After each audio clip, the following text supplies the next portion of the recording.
So you'll notice on your pattern you have one heart that's the same size as your cookies that just says accent color. Now I've left this open to you, whatever kind of interpretation you want.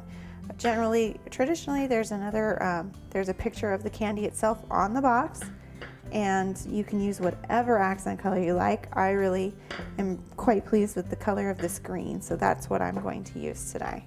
But you can use whatever color kind of strikes your fancy.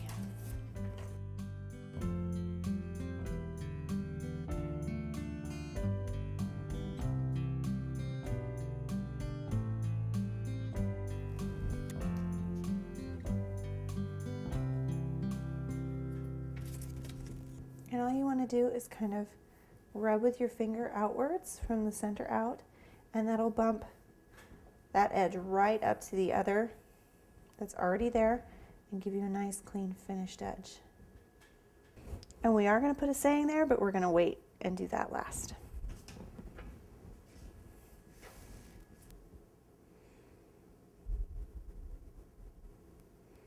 Now I'm actually doing this center heart first, and the reason for that is I have a very thin red outline that's going to go around this, and it's going to be very difficult to place without stretching. So I want to have something already in place in the center to bump those edges up against. It'll just make placement a lot easier, and it'll minimize stretching. We're just going to pick that up.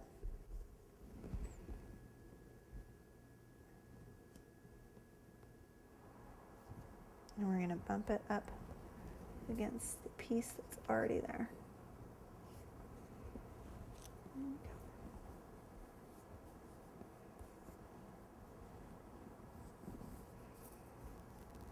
Now I did cut this piece a little bit thicker. This is my center piece. I want it to be a little more noticeable. But what I'm going to do to kind of blend it into the rest is I'm going to rub my finger right here against this edge, and it's going to give it a little bit of a bevel.